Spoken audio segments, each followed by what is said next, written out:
Halo semua, welcome to my channel, welcome to Coding Live Part 6. Di video kali ini kita masih ngebahas tentang Playwright. Kalau di part-part sebelumnya kita udah ngebahas tentang API, tentang UI. Nah, ini lebih ke hal-hal kecil yang menurut gua tuh kalian penting tahu sih ketika memulai automation test menggunakan framework berbasis Playwright. Dan ini juga mungkin bakal jadi video terakhir untuk bahasan kita di Coding Live tentang Playwright ya. Karena udah lumayan banyak juga partnya.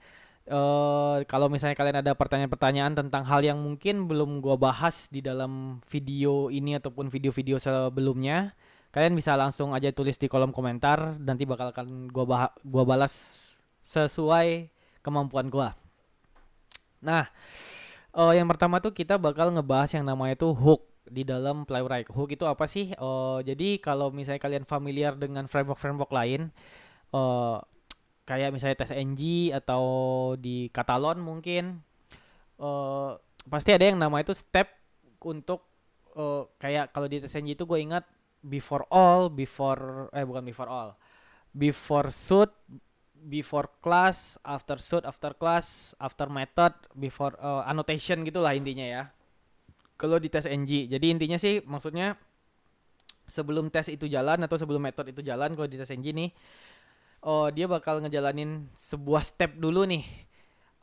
Sesuai annotationnya, kalau before shoot berarti sebelum tes shootnya jalan dia bakal ngejalanin sebuah step dulu, atau before class sebelum kelas di dalam shoot itu dipanggil dia bakal ngejalanin sebuah step dulu. Before method berarti sebelum method itu dipanggil dia bakal ngejalanin sebuah step itu dulu. Sama kayak di tes NG, bedanya kalau di Playwright dia itu cuma ada 4 hook lah namanya ya. Yang pertama tuh test after all. Test after all itu ya berarti setelah semua tes di dalam worker atau instant itu jalan, dia bakal baru jalan nih step ini.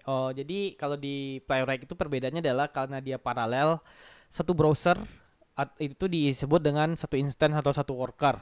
Nah, test after all ini tuh bakal berarti di satu worker aja dia bakal jalanin semua step yang di dalam test after all ini setelah semua tes case di dalam worker itu tuh udah dijalanin gitu. After each juga sama, berarti bedanya adalah dia bakal ngejalanin setelah semua tes di dalam, uh, setiap setiap habis tes di dalam worker itu kelar dia bakal ngejalanin step after each. Before all berarti ya sebelum semua tes di dalam worker itu, before each sebelum setiap tes yang di dalam worker itu. Nah, untuk menggambarkannya lebih gampang kita langsung ke codingan aja. Jadi gue udah ada bikin ini kayak 5 test case dummy. Ya, gue pakai yang example kemarin. Beda itu gue tambahin hook before all, before each, after each, sama after all. Nah ini gue masing-masing kayak pakai console log gitu.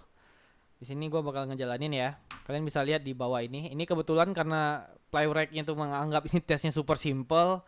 Jadi dia cuma bakal pakai satu worker doang nih. Jadi dia bakal ada kayak before all dulu nih, karena di satu worker yang sama berarti ya before all dan before each. After all itu cuma sekali yang dipanggil nih.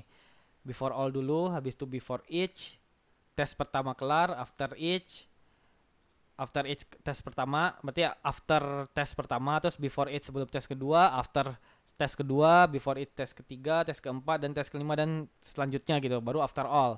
Nah, fungsinya apa ini, before all ini atau misalnya before each ini? Nah, biasanya sih kita pakai ini, biasanya kita mungkin mau nyimpen, misalnya kalian punya namanya tuh global variable lah, var URL lah misalnya ya, URL string gitu. Nah, di sini URL sama dengan misalnya ya. Nah, jadi mungkin ada global variable di before all, kalian kayak pengen ini di set gitu, terus nanti di sini tinggal dipanggil aja gitu. Console log URL. Kan kita manggil doang. Harusnya nanti bakal si huhu ini tuh dia dia bakal manggil gitu. Jadi kayak Before all itu ya step-step yang menurut kalian penting lah. Mungkin kalian bisa pakai login lah atau apa gitu.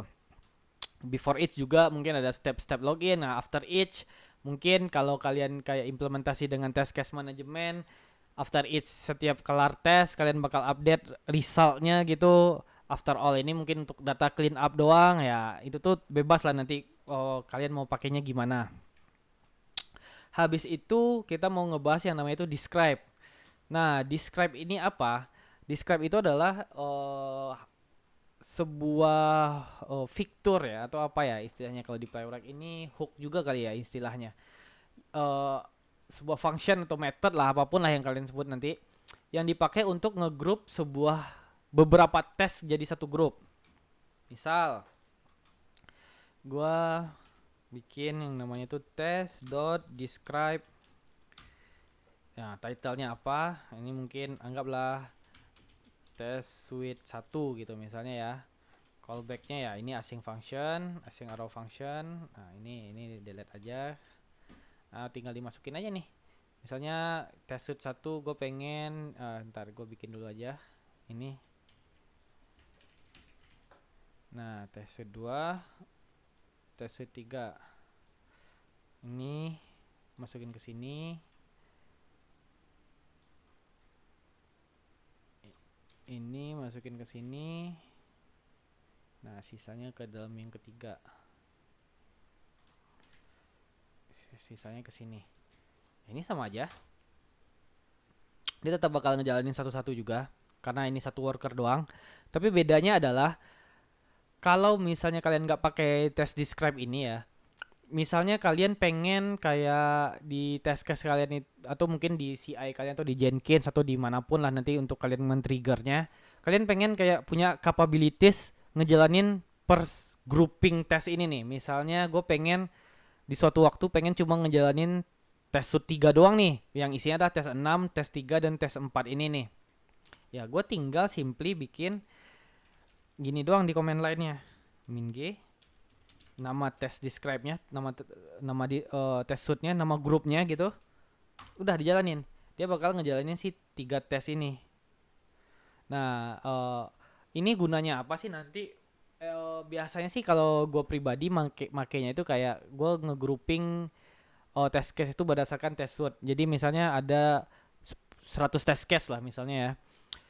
Dan masing-masing dari 100 test case itu tuh bisa kita grup dalam bentuk 10 test suite yang berbeda gitu. Nah, jadi gua cuma pakai satu file doang nih.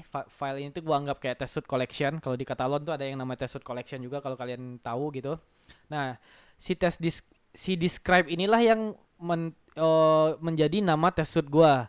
Nah, nanti tes ini tuh bakal jadi kayak nama test case kita lah gitu intinya. Jadi ya lebih gampang. Jadi kalau misalnya di CI gua pengen ngejalanin satu produk ya, berarti gue tinggal nyalanin nama file doang gitu. Tapi kalau gue pengen ngejalanin satu test suite doang ya, gue tinggal kayak bikin list of test suite-nya, nanti di CI-nya tinggal kayak di Jenkins atau apa jadi parameter nama test suite-nya, si test describe ini dia tinggal ngejalanin si grouping test suite tadi gitu.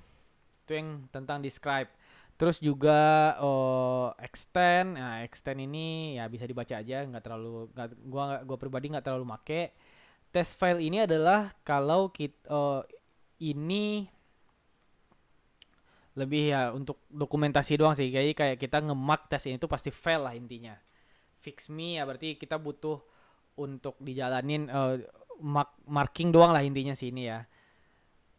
Terus juga info, nah info ini tuh berarti nanti kayak annotation lah jatuhnya. Terus ada yang namanya itu test step. Nah, step ini juga berguna nih. Bergunanya apa? Misalnya kita bikin yang namanya itu test step, test.step. Nah, test step ini judulnya pergi ke URL misalnya ya.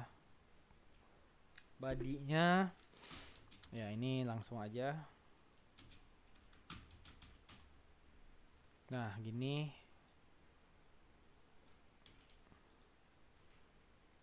Nah, wait. Oh ya, asingnya lupa. Nah, oke. Ini misalnya gue bikin ini assert lah misalnya ya gue namain ya.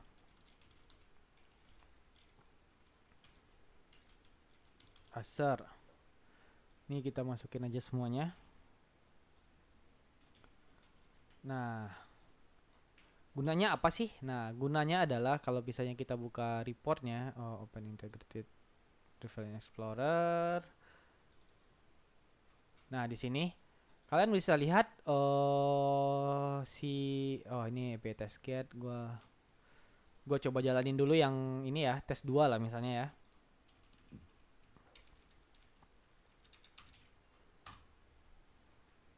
Nah, di tadi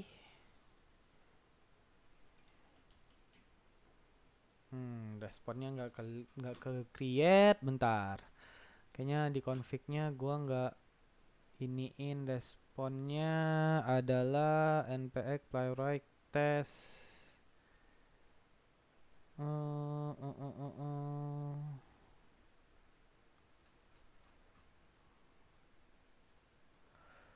Bentar. Ini kenapa report yang nggak ke-update ya?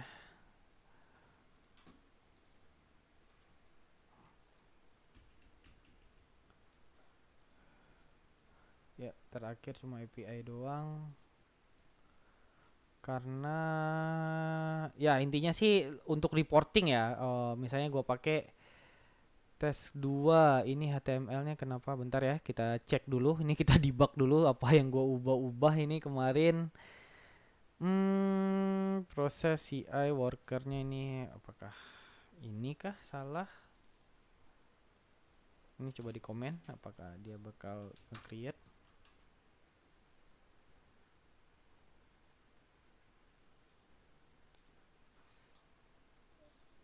Enggak.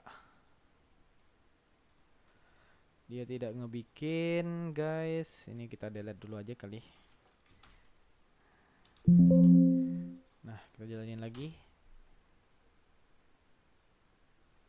Oke, dia tidak ngebikin. Oke, kalau misalnya kita iniin, kita hidupin.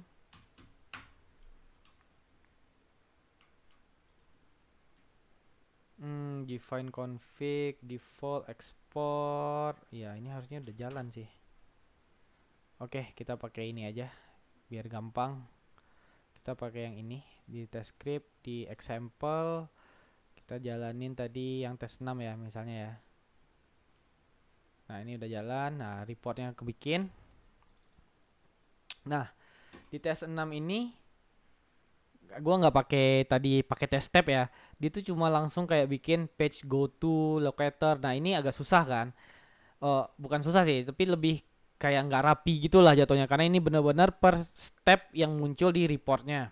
Tapi kalau gua ngejalanin yang udah gua bikin test step itu contohnya tuh di tes 1 ya. Kita jalanin tes 1 itu ada di tes suit 1. Nah, ini. Nah, pas kita buka, nah ini tes 1, dia tuh bakal kayak rapih gitu loh. Jadi kayak ada before hook, after hook, after hook itu ya berarti before all, after each gitu-gitu. Nah, di sini tuh bakal pergi ke URL, dia bakal pergi ke isinya adalah test tab go to gitu kan, page go to. Bis itu untuk assertionnya tuh ada beberapa yang expect, log, console log gitu-gitu. Nah, intinya adalah kalau kita pakai test tab itu tuh akan bikin test case kalian tuh lebih rapih gitu. Jadi di reporting yang bakal ke save sama si playwright itu jadi jauh lebih rapi dan lebih gampang dibaca. Ya, sesuai jadi kayak setiap stepnya tuh kalian kasih title lah jatuhnya. Jadi ketika orang ngebaca reportnya tuh jadi kayak jadi step ini tuh fungsinya ini, step ini tuh fungsinya ini gitu. Ini di test step. Nah, habis itu test flow. Nah, test flow ini juga butuh nih. Jadi kalau di kita kemarin kan waktu awal-awal part 1 kalau nggak salah, gue udah ngebahas yang namanya itu timeout ya. Nah, di sini kan kita kasih timeoutnya itu 120 detik. Tapi gimana sih kalau misalnya ada test case yang butuh waktu yang lebih banyak? Kalian bisa pakai yang namanya itu tadi test.slow ini. Test.slow itu adalah Jadi dia bakal nge-mark test case kalian itu sebagai tes yang lambat gitu, dan timeoutnya itu bakal dikali 3 sama dia. Nah, di sini nih, slow test will be given triple or the default timeout gitu. Jadi kalau misalnya kalian kasih timeoutnya 5 menit dan kalian tahu nih test case nih bakal habis dalam waktu 10 menit nih minimal untuk pas. Ya, ketika kita global config-nya nggak kita ubah, tinggal kasih test.slow, nanti bakal otomatis si global timeoutnya yang instead of 5 menit dia bakal ngasih ke 15 menit gitu. Ya di hooks ini doang sih yang penting diketahui. Habis itu mungkin nah storage stage kali ya. Storage stage. Oke, nih di authentication. Di sini juga penting juga ya kalau di Playwright. Jadi ini pentingnya adalah ketika kan kita udah tahu nih kita ada before all, before each, after all, after each itu. Mungkin kalian bikin untuk login kalian pakai di before each misalnya ya. Di before each. Kenapa di before each yang bisa ya? Karena untuk nge-import page gitu-gitu tuh dia nggak bisa kalau di after each. Di before all atau after all gitu. Jadi untuk login kalian kemungkinan besar bisa pakai di before each doang kayaknya. Karena kalau misalnya di sini nih kalian coba import page, udah bisa ya. Harusnya sih nggak bisa. Karena based on ini kalian bisa lihat juga di sini. Bentar. Nah, nih di sini after all itu tuh dia cuma kayak gini doang, nggak ada yang bisa diimpor gitu kan. Oh, di before each itu tuh kalian bisa kayak ngimpor page atau tes info gitulah. Jadi ini kalau misalnya kalian mau login gitu, biar kayak semua test case kalian nggak perlu ada step login lagi di dalam tesnya ya, biasanya kan pakai before each gitu kan. Tapi kelemahannya adalah dengan dimasukin step login di before each, kalau dia punya 5 worker ya berarti at least ada 5 kali login lah yang bakal dilakukan sama si Playwright-nya ini. Dan kita tahu nggak semua website yang ngeizinin akun yang sama login di beberapa tempat dalam waktu yang bersamaan. Jadi biasanya sih bakal kayak misalnya gue udah login di A, session di terus gue login lagi di B, session di A tuh bakal di terminate gitu. Jadi kemungkinan besar bikin test case kalian tuh kayak gagal lah yang di dalam worker pertama gitu. Dengan authentication ini kita itu kayak bisa login sekali doang. Biasanya itu kita masukinnya tuh di global setup gitu kan. Di global setup nanti itu di global setup itu kita bikin function yang kayak gini lah intinya. Setup gitu. Kita go to ini nih login ini. Ketika dia udah login gitu kan, udah berhasil nih, udah kita accept nih. Ini kita benar-benar udah nyampe login nih. Kita bakal simpan data login kita itu session kita ke dalam yang namanya itu storage state. Nah, nanti misalnya storage state-nya udah ada nih. Nah, kita tinggal pakai doang nih. Test.use gitu kan.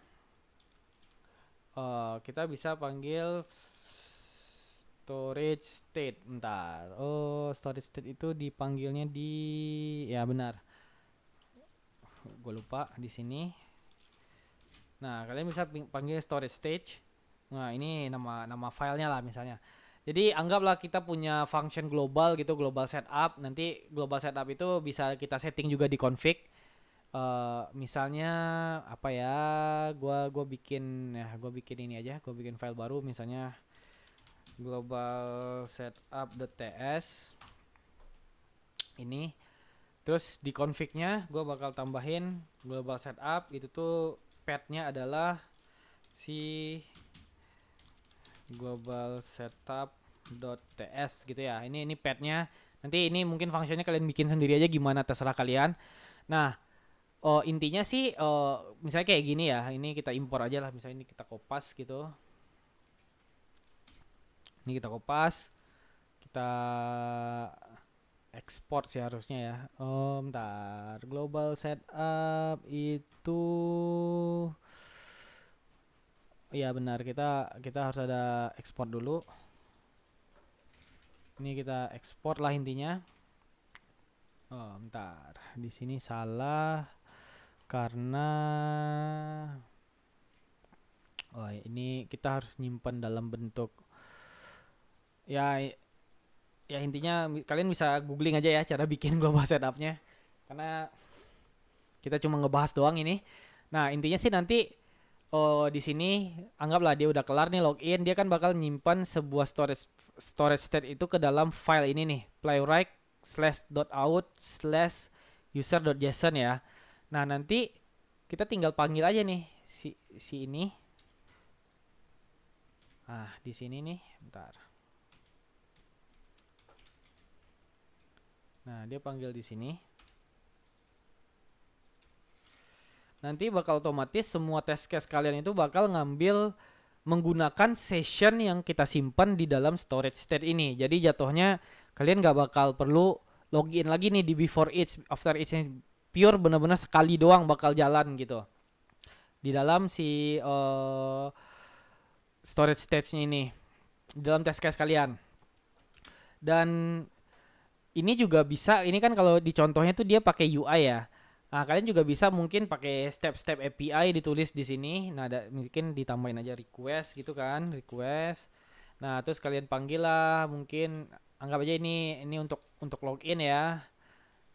Ini dalam bentuk login. Nanti kan dapat tuh, oh kayak biasanya kalau login via API itu ada dapat kayak respon itu isinya token lah atau apalah. Nanti kita susun aja ke dalam storage stage, ke dalam sebuah file. File ini tuh ke dalam sebuah file, jadi ini mungkin nggak perlu lagi nih kontak kayak gini, ini nggak perlu, tapi kayak datanya itu kita bikin dalam bentuk JSON yang di dalam API, terus nanti si file itu yang kita panggil lah ke dalam sini nih, storage state ini nih, itu juga bisa.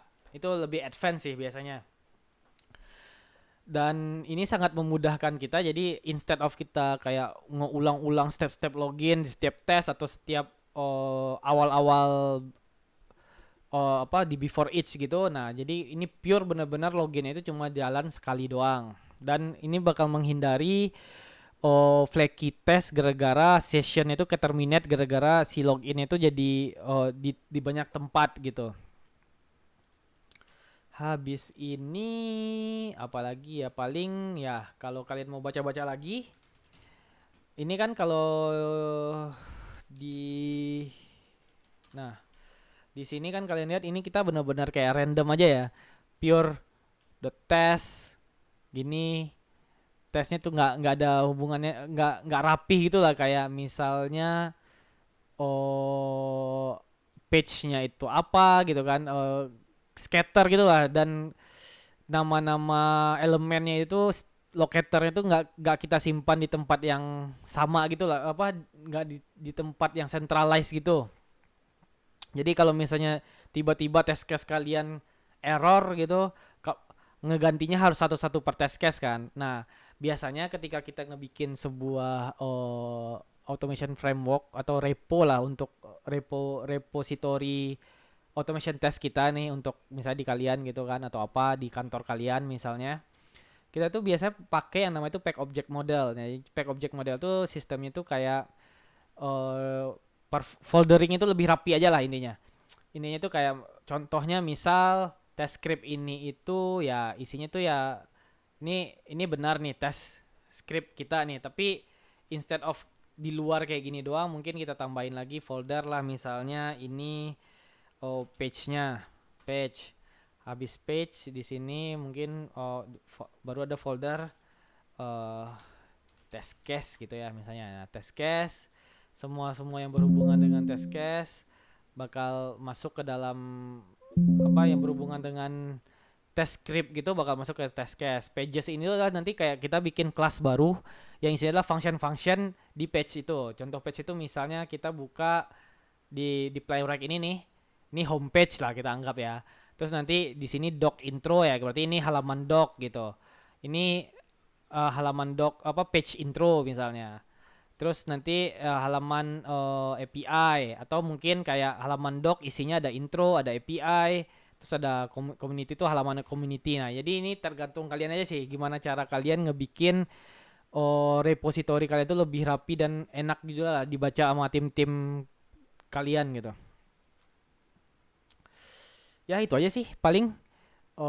Untuk Playwright ini harusnya sih udah mengcover semua hal yang basic ya. Kalau misalnya kalian mau lebih advance bisa baca di sini. bisa baca di website Playwright aja, atau mungkin kalian bisa baca juga di GitHub mereka tuh ada banyak sih kayak issue atau discussion di GitHub Playwright, itu ada banyak sih orang-orang yang bertanya-bertanya. Ya, kalian tinggal baca-baca aja sih. Kalau misalnya ada pertanyaan spesifik ke gua gitu tentang gimana sih gua ngedesain Playwright gitu, ya tulis aja di kolom komentar, nanti bakal gua balas sesuai kemampuan gua. Oke, thank you guys. Ditunggu aja video coding live selanjutnya. Gue juga masih belum kepikiran mau ngebahas apa lagi, tapi at least happy testing guys. Thank you.